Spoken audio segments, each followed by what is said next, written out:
하나님의 말씀 신약성경 누가복음 5장 1절입니다.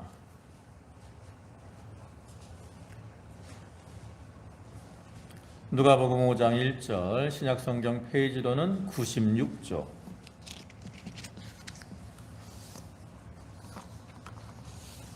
5장 1절부터 11절까지 말씀입니다. 봉독하겠습니다. 무리가 몰려와서 하나님의 말씀을 들을새 예수는 게네사렛 호숫가에 서서 호숫가에 배 두 척이 있는 것을 보시니 어부들은 배에서 나와서 그물을 씻는지라. 예수께서 한 배에 오르시니 그 배는 시몬의 배라.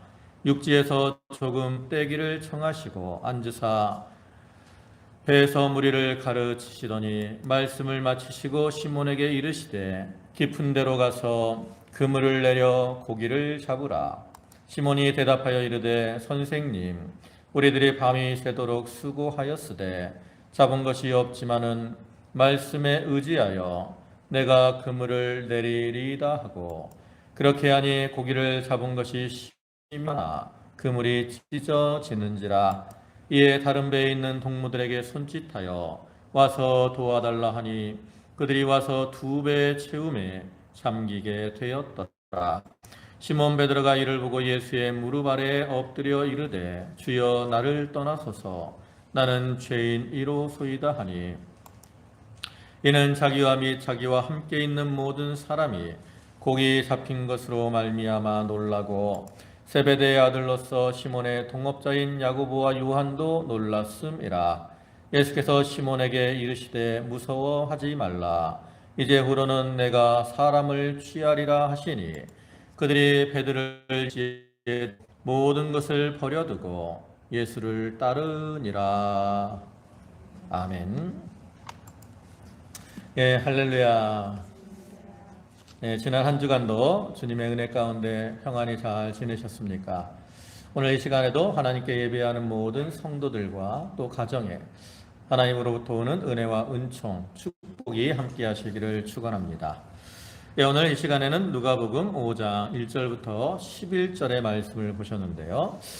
이 말씀을 통해서 말씀의 순종함으로 변화된 삶, 또는 순종함으로 변화된 삶을 살자라는 제목으로 함께 은혜를 나누고자 합니다.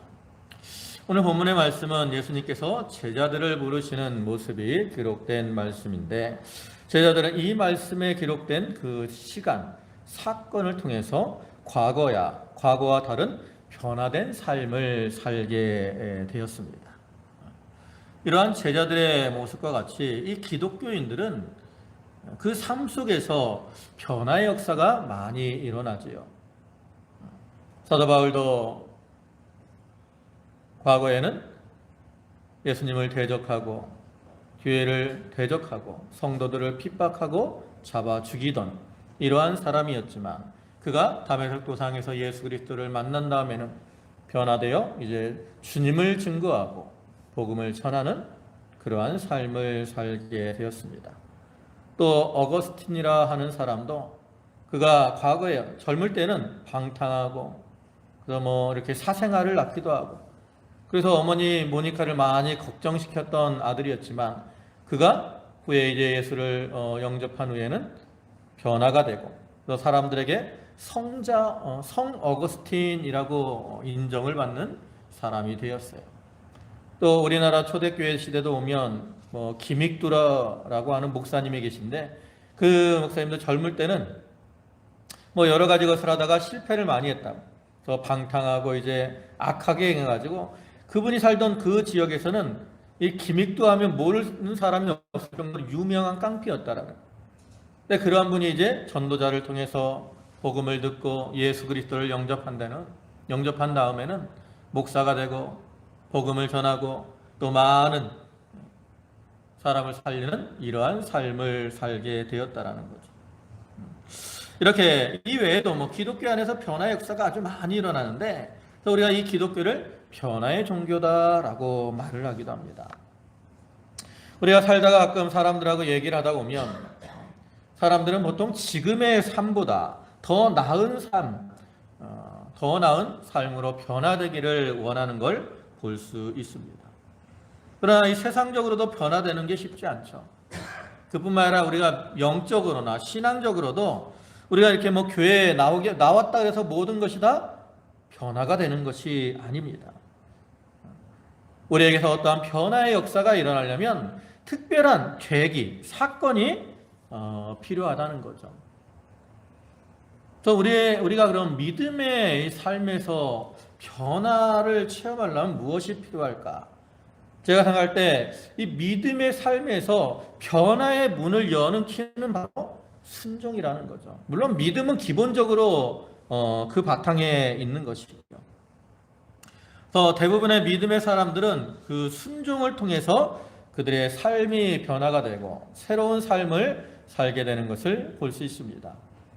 노아도 방주를 만들려고 하는 하나님의 말씀에 순종하고 나갔을 때 그가 자기와 자기의 가정을 구원하고 인류의 제2의 시조가 되었어요. 또 아브라함도 하나님의 말씀에 순종해서 가나안 땅으로 가고 또 독자 이삭을 바쳤을 때 믿음의 조상으로 변화가 되는 거죠. 또 모세도 하나님의 뜻에 순종했을 때 그 바로의 이스라엘 백성들을 구원하고 가나안 땅으로 인도하는 위대한 지도자로 변화가 되게 됩니다. 이러한 모습에서 볼 수 있는 것처럼 우리의 삶 속에서 변화의 어떤 역사를 체험하려면 순종이 필요한 것이죠. 오늘 본문에서도 볼 수 있는 것처럼 이 제자들의 삶이 변화된 것도 바로 순종을 통해서 이루어진 것입니다. 우리가 이러한 말씀을 통해서 이제 제자들의 변화되기 이전의 삶과 변화된 이후의 삶, 그리고 그들을 변화케 한 순종의 모습을 좀 살펴보고 우리들도 순종을 통해 변화의 역사를 체험하고 더욱더 복된 삶을 살아가는 그러한 성도들이 되도록 해야 되겠습니다. 먼저 이 시간 살펴볼 것은 그 변화되기 이전의 제자들의 모습입니다. 여러분, 제자들, 예수님을 만나기 전, 변하게 하기 전에 제자들은 어떠한 삶을 살았습니까? 보면 2절과 3절 상반절을 보시면 호숫가에 배에 두 척이 있는 것을 보시니 어부들은 배에서 나와서 그물을 씻는지라. 예수께서 한 배에 오르시니 그 배는 시몬의 배라. 이 말씀을 보면 시몬이라는 사람이 나오는데 이 사람은 무엇을 하던 사람이었습니까? 어부였습니다. 이 시몬은 누굽니까? 우리가 알듯이 베드로예요. 베드로는 이름이 세 개죠. 시몬, 게바, 베드로. 그래서 시몬은 보통 히브리 이름이고 게바는 아람어, 그 다음에 베드로는 헬라어, 이러한 이름이라고 우리가 이제 말을 합니다. 근데 이 베드로는 예수님의 수제자잖아요. 수제자라고 인정을 받는 사람인데 이 사람이 원래 뭐 하던 사람이었습니까? 바로 고기를 잡는 어부였다라는 거죠. 근데 이 말씀을 드리기 앞서서 먼저 말씀드리는 것은 제가 이 어부라는 직업을 이렇게 무시하는 게 아닙니다. 이 세상에서 직업은 다 귀한 거예요. 우리가 어떠한 직업을 가지고 있든지 그 자리에서 최선을 다하며 살면 그것은 훌륭한 삶이죠. 다만 이제 영적인 면을 비교하기 위해서 이렇게 말씀을 하는 거니까 혹시라도 오해가 없으시면 합니다.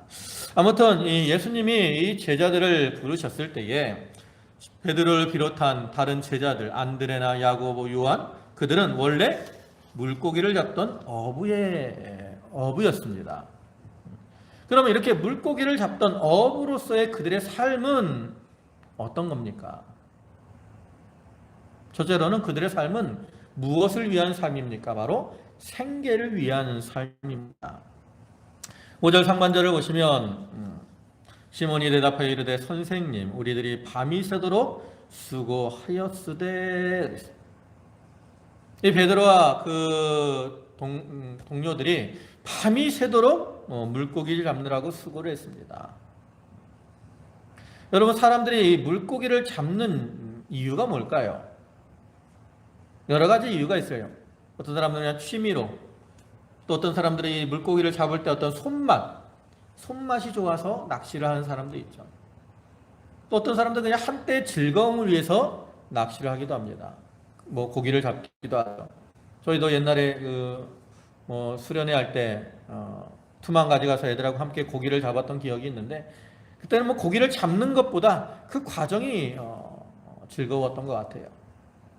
그런데 여기 이 제자들이 고기를 잡는 것은 어떤 취미나 또 손맛을 위한 것이나 한때의 즐거움을 위한 것이 아니라는 거죠. 그들은 좀 더 절실한 이유와 목표를 가지고 물고기를 잡고 있습니다. 그건 뭐예요? 바로 자기와 가족들의 생계를 위한 것이라는 거죠. 다시 말하면 그들은 물고기를 잡으면 살아갈 수 없기 때문에 먹고 살기 위해서 물고기를 잡고 있는 거예요. 그래서 그들은 그 물고기 잡는 것을 포기할 수가 없으니까 밤이 새도록 수고하며 물고기를 잡으려고 하는 거죠. 이렇게 생계를 위해서 무엇을 한다는 것, 생계를 위해 산다라는 것은 무엇을 의미하는 겁니까?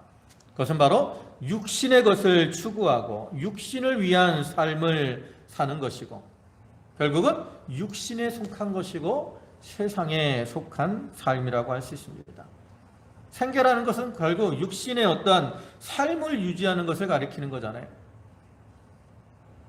그렇기 때문에 제자들이 이 생계를 위해서 일을 하는 것은 다 육신을 위해서 일하는 것이고, 그러니까 예수님을 만나기 전에 제자들은 자기의 육신을 위하는 삶을 살고 있었다라는 거죠. 그다음에 또 두 번째로 어불의 삶은 어떤 삶이냐? 비린내가 나는 이러한 삶입니다. 여러분들 가운데 이 바닷가 항구에 가보신 그러한 경험들이 있을 거예요. 동해안이나 서해안 항구를 가면 이제 많은 배들이 있고 또 고기를 잡아오고 또 뭐 어시장들이 있기도 하죠. 그럼 그곳에 가면 제일 많이 나는 냄새가 뭐예요? 바로 비린내입니다. 바다에서 나는 물비린내도 있고 또 사람들이 잡아온 생선에서 나는 비린내도 있어요. 그래서 그곳에는 이 비린내가 많이 나는데, 그럼 이 비린내는 어때요? 여러분은 그 비린내를 좋아하십니까? 아니면 싫어하십니까? 다시 말해서 이 비린내는 사람들에게 어떤 좋은 느낌을 주는 냄새입니까? 아니면 싫은, 그 사람들이 싫어하는 이러한 냄새입니까? 저희 사모도 이 생선 비린내를 별로 안 좋아하는데, 많은 사람들이 이 비린내, 이것을 별로 좋아하지는 않는 것 같아요. 어떤 사람들이 생선 비린내 때문에 생선 자체를 싫어하기도 하죠.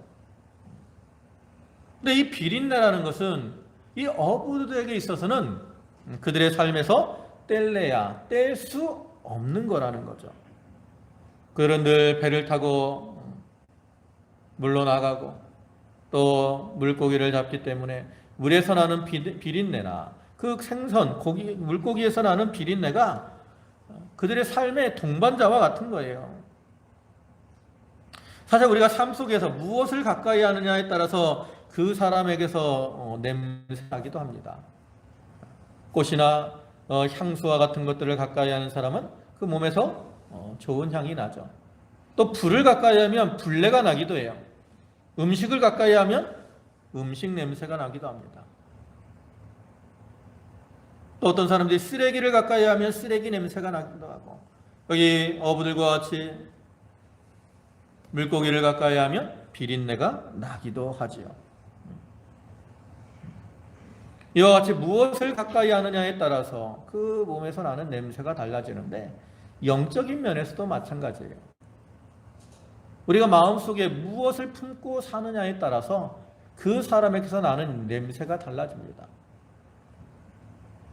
저희가 마음에 미움, 시기, 질투 이러한 것들을 품고 살면 그 사람에게서 은연중에 자기도 모르게 미움의 냄새가 나고 시기의 냄새가 나고 질투의 냄새가 나게 됩니다.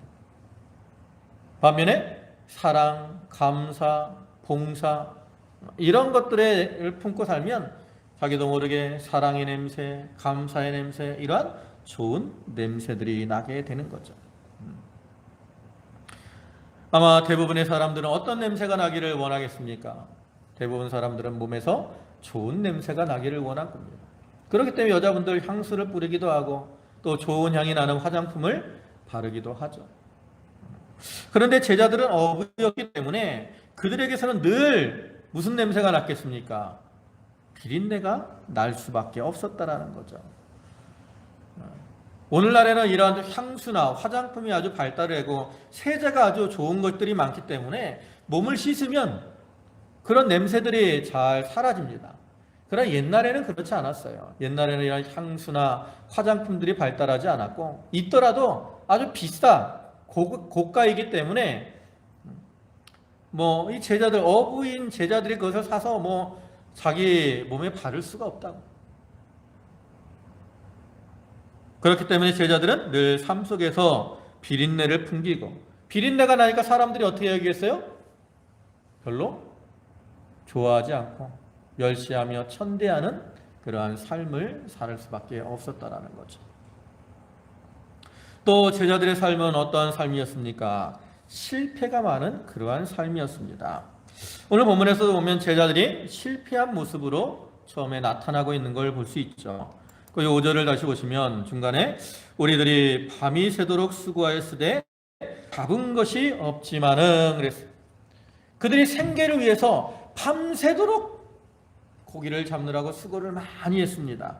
그런데 결과가 뭐예요? 잡은 것이 하나도 없는 완전한 실패의 모습으로 나타나고 있다라는 거죠. 물론 이때 이제 베드로의 나이가 어느 정도 되는지는 정확하게 알 수 없습니다. 근데 베드로는 그 당시에는 보통 어려서부터 일을 하잖아요.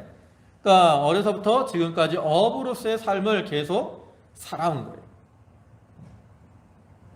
그러니까 최소한 10년, 20년 이 정도 하면 이제 그 일의 전문가가 되죠. 그러니까 베드로도 이제 이 물고기를 잡는 데 있어서는 전문가라고 할 수 있는 수준의 사람이라는 거죠.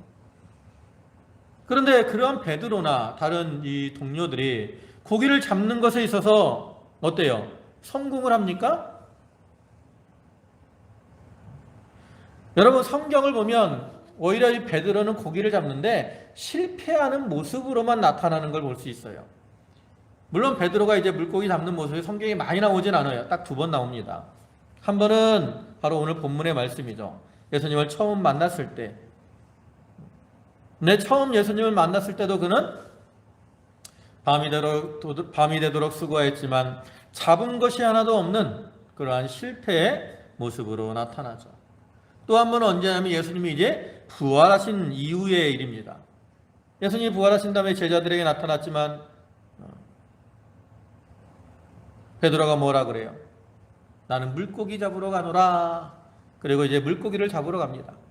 또 이제 다른 제자들도 함께 가서 물고기를 잡아요. 근데 그 결과가 어떻습니까? 요한복음 21장 3절의 말씀을 보면 시몬 베드로가 나는 물고기 잡으러 가노라 하니 그들이 우리도 함께 가겠다 하고 나가서 배에 올랐으나 그 밤에 아무것도 잡지 못하였더니 이때도 결과가 어때요? 그날 밤에 아무것도 잡지 못하였다. 이때도 완전한 실패의 모습으로 나타나고 있습니다. 이 사람 베드로나 다른 제자들이 예수님을 만나기 전에 자기의 경험, 지식, 실력을 가지고 많은 수고를 하고 살았지만 그들의 삶은 실패가 많은 그러한 삶이었고 그로 인해 참 괴로움과 고통을 당할 수밖에 없었다라는 거죠. 그런데 그러한 베드로와 제자들의 삶이 이제 변화가 되게 됩니다. 그들이 예수님을 만나고 예수님의 말씀에 순종하니까 그들의 삶이 변화가 되는 거예요. 그런 변화된 그들의 삶의 모습은 어떤 겁니까? 첫째로는 실패에서 성공하는 삶으로 변화가 되죠. 앞에서 말씀드렸던 것처럼 그들이 예수님을 처음 만났을 때는 그들의 삶은 완전한 실패의 모습으로 나타났습니다. 밤이 새도록 수고했지만 아무것도 잡지 못하는 그러한 모습이었다라는 거죠. 그러나 이제 그들이 예수님을 만나고 말씀에 순종하니까 어떻게 됩니까?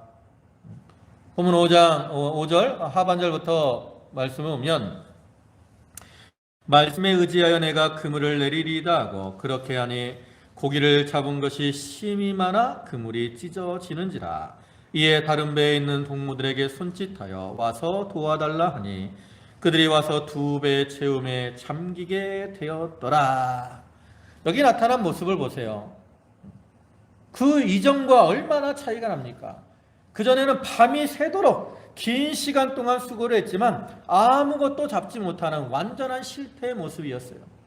그런데 이때는 말씀에 순종해서 한 번 그물을 내리니까 얼마나 많이 고기가 잡혔는지 그물이 찢어질 정도였고, 그래서 이제 동료들에게 도움을 요청해서 함께 그물을 올리는데 너무나 많으니까 베드로의 배뿐만 아니라 야고보와 요한의 배까지 잠기게 될 정도로 아주 많은 고기를 잡게 되었다라는 거죠. 그러면 이들이 이렇게 큰 성공을 거두게 된 비결이 뭡니까? 그것은 바로 말씀에 의지해서 그물을 내리는 순종의 결과라는 거죠. 이와 같이 순종하는 자는 그 삶이 실패에서 성공으로 변화하는 역사가 일어나게 되는 겁니다. 여러분, 이들이 이렇게 순종할 때 큰 성공을 거두게 된 것은 예수님께서 물고기를 그곳으로 몰아주셨기 때문에 그래요.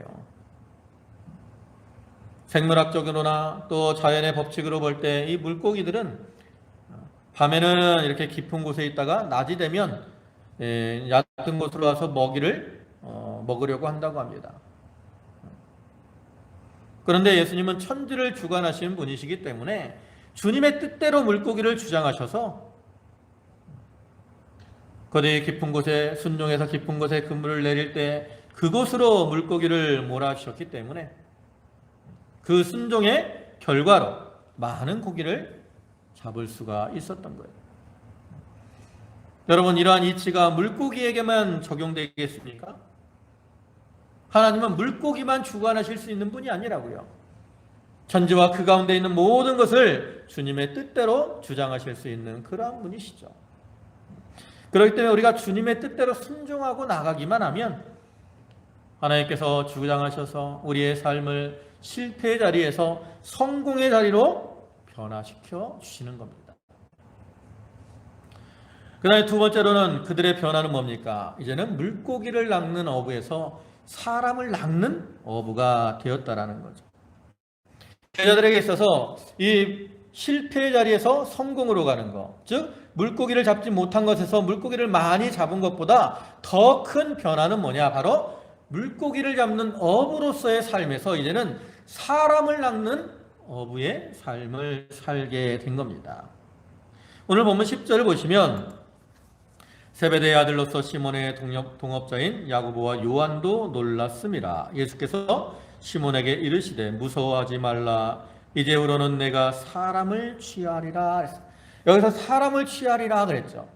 그것을 좀 더 이제 마태복음 4장에서는 좀 더 구체적으로 이렇게 말씀을 하셔요.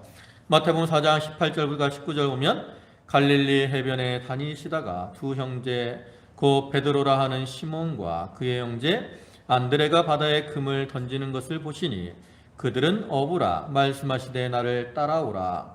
내가 너희를 사람을 낚는 어부가 되게 하리라 하시니. 여기서 예수님께서 베드로와 그 형제 안드레에게 사람을 낚는 어부가 되게 해 주시겠다라고 말씀을 하는 거죠. 그래서 이 말씀처럼 베드로와 제자들이 예수님 말씀에 순종하고 주님을 따름으로 그들의 삶은 물고기를 낚는 어부에서 사람을 낚는 어부로 변화가 된 겁니다. 그러면 그들의 삶이 이제는 물고기를 낚는 어부에서 사람을 낚는 어부로 변화가 되었다 그랬는데, 그런 것은 그러면 이 사람을 낚는 어부로서의 삶은 어떤 것일까? 아까 물고기를 낚는 어부의 삶은 참 생계를 위한 것이고 또 비린내가 나는 이러한 삶이라 그랬는데, 그러면 사람을 낚는 어부로서의 삶은 어떤 것이냐?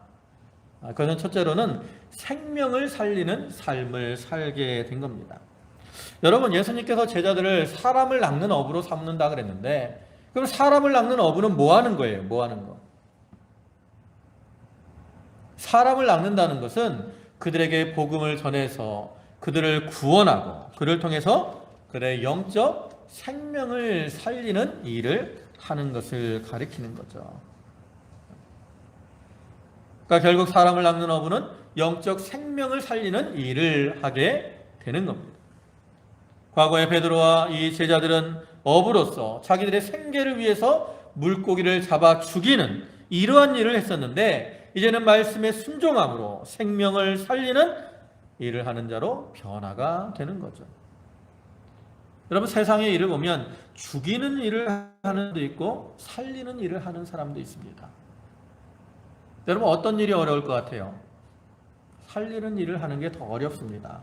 그렇기 때문에 죽이는 일을 하는 사람보다는 보통은 살리는 일을 하는 사람들이 더 높임을 받기도 하고 존경을 받는 경우가 많죠. 그와 같이 제자들이 과거에 어부로 살 때는 참으로 멸시와 천대를 받는 이러한 삶이었다면, 이제는 사람을 낚는 어부로서 생명을 살리는 이러한 일을 하게 되기 때문에 하나님께서 그들을 존귀하게 해주시는 겁니다. 오늘날에도 주님께서는 이 순종하는 자들을 통해서 다른 이들의 생명을 살리는 일을 해 나가십니다. 예수님께서 부활 승천하시면서 제자들에게 주신 사명이 뭡니까? 땅끝까지 이르러 주님의 복음을 전하고 내 증인이 되라, 증인의 사명을 감당하라고 말씀을 하셨어요. 그래서 그러한 사명을 받은 자로서 말씀에 순종하고 나가면 하나님께서는 그러한 자를 통해서 죽어가는 자를 살리는 이러한 일을 하게 하시는 겁니다. 여러분, 우리가 복음을 전하는 것은요, 어부들이 그물을 던지는 것과 같고 미끼를 투척하는 것과 같은 거예요. 그것이 사람의 생각에는 맞지 않고 안 될 것 같아도 순종하고 나가면 하나님께서 그 일을 이루어 주신다라는 거예요. 오늘 본문에서도 이 베드로가 밤새도록 수고하고 또 깊은 곳에 가서 내리는 것이 자기의 경험이나 생각에는 맞지 않아도 순종해서 깊은 곳에 그물을 내렸을 때 주님께서 물고기를 몰아서 그물이 찢어지도록 고기를 잡게 하신 것처럼 오늘날 우리들도 순종해서 복음의 그물을 던지면 주님께서 그 가운데서 거두게 하시고 열매를 맺게 해주시는 겁니다. 그다음에 두 번째로 어부로서의 삶, 사람 낚는 어부로서의 삶은 어떤 삶이냐면 바로 그리스도의 향기를 날리는 삶. 그들이 과거에 고기를 잡을 때는 그들에게서 비린내가 풍기는 그러한 삶이었습니다. 그러나 이제 주님이 제자들을 부르셔서 그들을 사람 낚는 어부로서의 삶을 살게 하셨을 때는 그들에게서 어떤 냄새가 나느냐?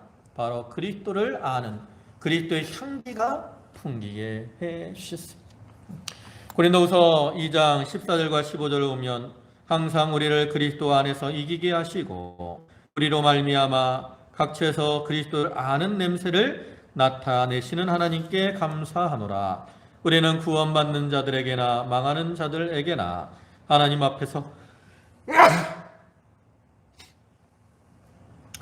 앞에서 그리스도의 향기니, 이렇게 말씀을 하고 있는 것처럼 우리 믿는 모든 사람들은 다 그리스도의 향기를 품은 사람들입니다. 여기 그리스도의 향기니 그랬잖아요. 그러니까 우리 이미 그리스도의 향기를 우리 속에 어떻게 있어요? 품고 있다고. 그럼 우리가 이렇게 그리스도의 향기를 품고 있으면 어떻게 해야 되겠습니까? 이제 그 향기를 날리며 살아가야 돼요. 이제 날씨가 따뜻해지고 봄이 다가오잖아요. 봄이 다가오면 이제 주위에 무엇이 생기게 됩니까? 꽃들이 피어나게 되죠. 양동은 좀 다른 지역에 비해서 추우니까 좀 늦은데, 기도원을 가거나 이제 가끔 이제 일이 있어서 나가다 보면 다른 곳들은 벌써 이제 목련 같은 것들은 몽우리가 이렇게 생기고 꽃이 필 준비를 하고 있는 걸 볼 수 있습니다. 근데 꽃이 이렇게 피면 외적인 꽃의 아름다움도 있지만 또 그 꽃에서는 뭐가 나죠? 후각적으로도 좋은 향기가 풍기게 되죠. 그 향기를 통해서 이제 꽃이 벌이나 이 나비들을 유혹을 하는데, 그런 벌이나 나비들이 와서 그 꽃을 이렇게 꽃에서 꿀을 빨아먹기도 하고 또 거기서 이제 그를 통해서 수정을 하고, 그래서 이제 열매를 맺히게 하잖아요. 그와 같이 우리가 사람을 낚는 일도 마찬가지라는 거죠. 우리가 사람을 낚는 일, 영적 생명을 살리는 일을 하기 위해서는 그리스도의 아름다운 향기를 사람들에게 풍겨야 됩니다. 그래야 그들의 생명을 살리는 열매를 맺을 수가 있는 거예요. 그럼 우리가 풍겨야 되는 그리스도의 향기는 뭡니까? 아까 말씀드렸지만 우리가 마음속에 무엇을 품고 있느냐에 따라서 우리에게서 나는 냄새가 다르다 그랬잖아요. 우리가 마음속에 미움, 시기, 질투, 욕심 이런 것들을 품고 있으면 그것은 그리스도의 향기가 다른 이들에게 악취로 나타나는 거예요. 그럼 내가 그러한 삶을 살면서 아무리 복음을 전하더라도 사람들이 주님께 나오지 않습니다. 반면에 내가 마음속에 감사와 기쁨, 즐거움 이런 것들을 품고 사랑을 품고 그렇게 행하면 나에게서 사랑의 향기가 흘러나가게 되고 감사의 향기가 흘러나가게 되고 기쁨의 향기가 흘러나가게 돼요. 그러면 사람들이 그 향기를 맡고 어떻게 해요? 나에게로 나오는 거죠. 그러니까 우리가 풍겨야 되는 그리스도의 향기는 뭐겠습니까? 사랑의 향기, 감사의 향기, 기쁨의 향기, 이러한 향기들을 우리가 풍겨야 돼요. 아무리 입술로 우리가 복음을 전할지라도 우리의 삶에서 그리스도의 좋은 향기가 풍기지 못하면 결코 사람들의 생명을 살리는 일을 해나갈 수가 없습니다.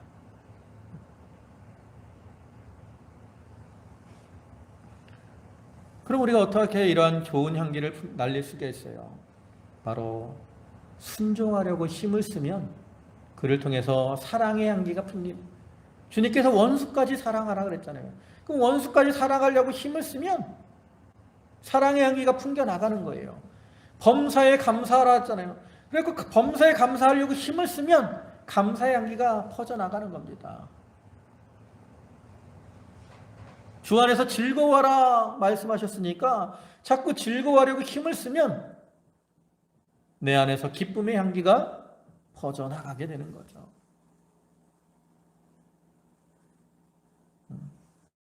이렇게 그리스도의 향기를 날려야 그를 통해서 우리가 생명을 살리는 이러한 일을 해나갈 수 있습니다. 그 다음에 또 그들의 삶은 어떻게 변화됐느냐. 그전에는 물고기를 이렇게 추구하는 삶이었다면 이제는 하늘나라의 상급을 쌓는 일로 변화가 된 거죠.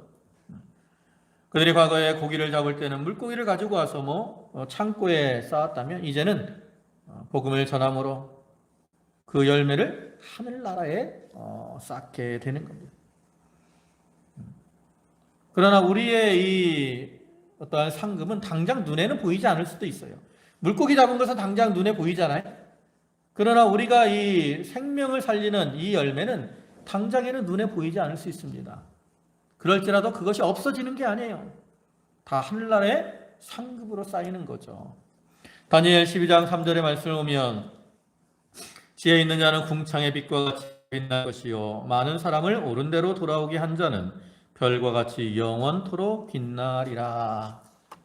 이 많은 사람을 옳은 대로 돌아 그는 생명을 살리는 일을 잘 한 자를 가리키고 그러한 자는 뭐와 같이 빛나요? 하늘의 별과 같이 하나님이 그 상급이 별과 같이 빛나게 해주시는 겁니다.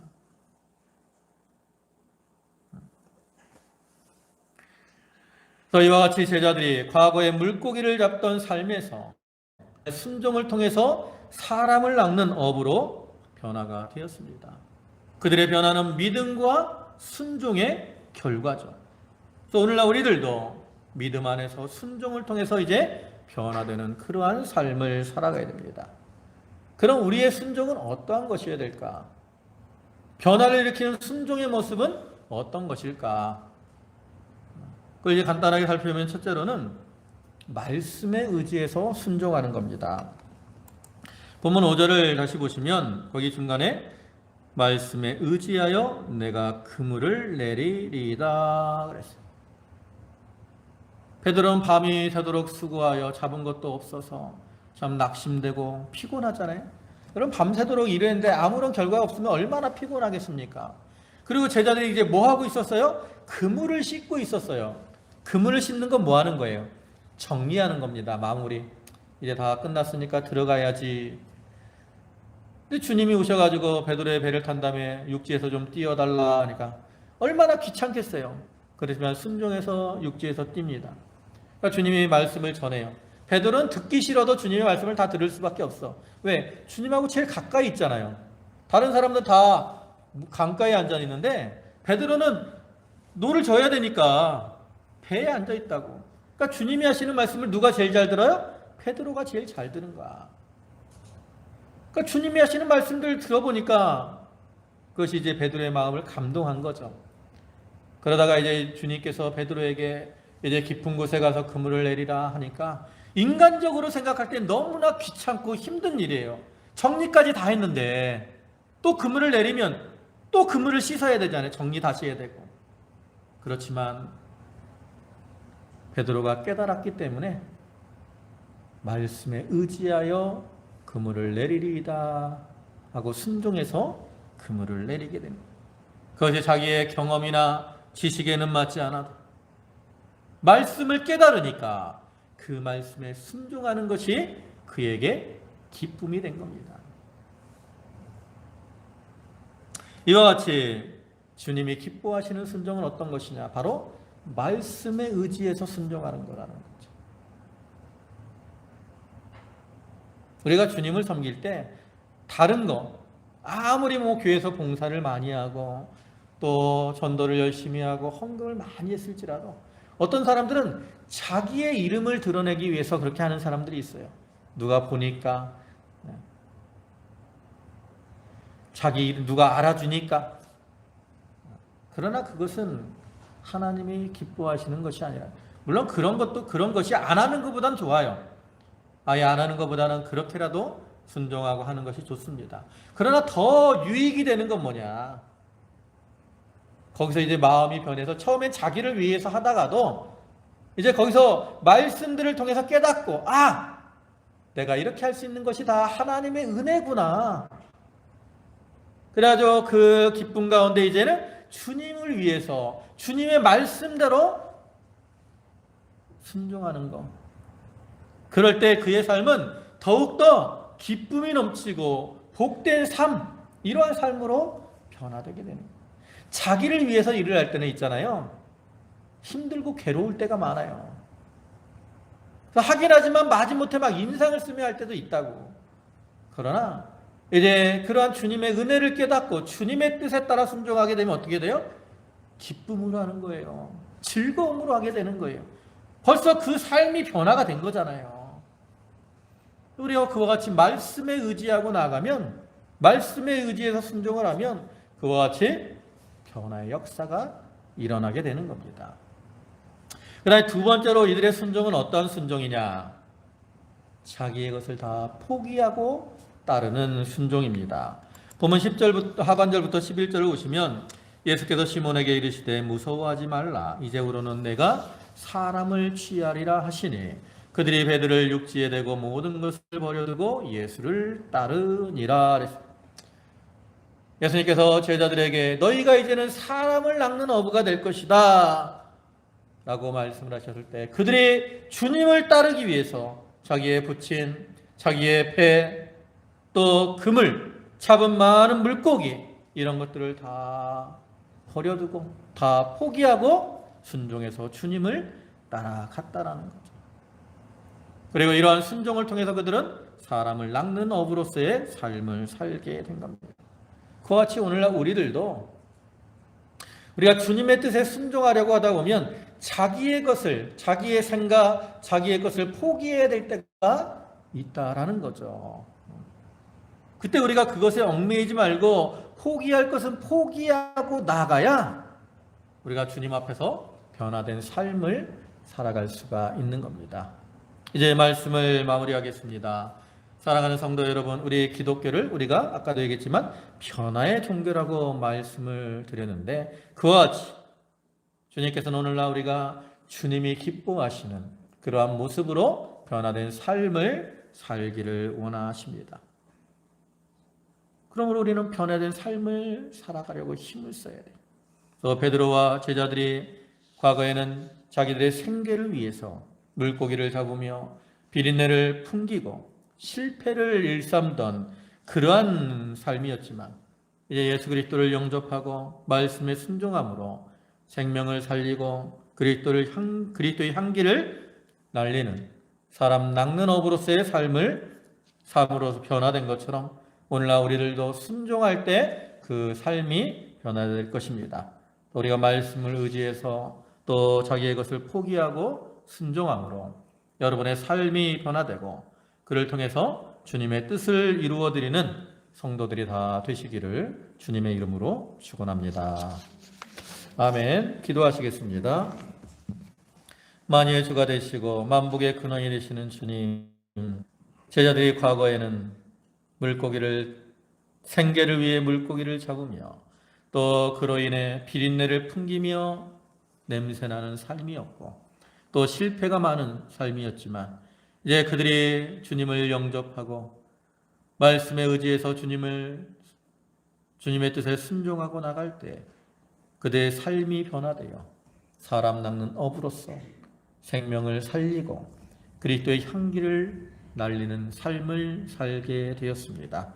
아버지 하나님, 오늘날 우리들도 과거에 이 죄악의 악취를 풍기던 이러한 삶이 아니라 이제는 그리스도의 향기, 사랑의 향기, 감사의 향기, 기쁨의 향기를 날리는 삶으로 변화되게 하여 주시옵소서.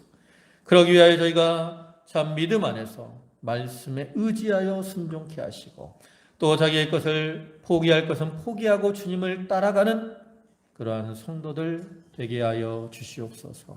아버지 하나님, 저희 성도들 이렇게 늘 은혜 가운데 주께서 인도하여 주시고 오늘 또 귀한 예배로 주님 앞에 나올 수 있도록 은총을 도와 주셨으니 감사를 드립니다. 저희 성도들 감사함으로 주님께 예물들을 드렸사오니 그 바치는 손길과 심령에 축복하여 주시고 성령의 은혜와 은총으로 또한 필요한 모든 것으로 저들에게 충만케 채워 주시옵소서. 모든 말씀 예수님의 이름으로 감사하며 기도 올리옵나이다. 아멘.